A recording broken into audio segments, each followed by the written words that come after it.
Napapansin mo na rin ba?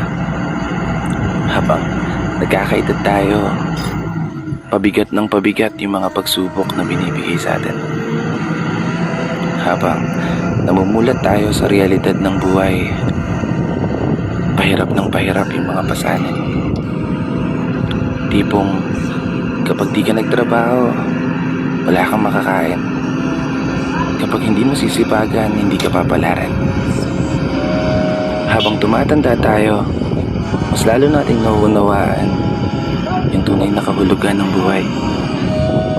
Gamit ang mga karanasan na nagpatibay, nagpahina, at sumubok sa ating katatagan.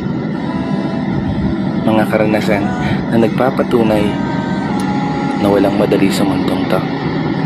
Isang mundo na wala kang ibang aasahan kundi ang sarili mo.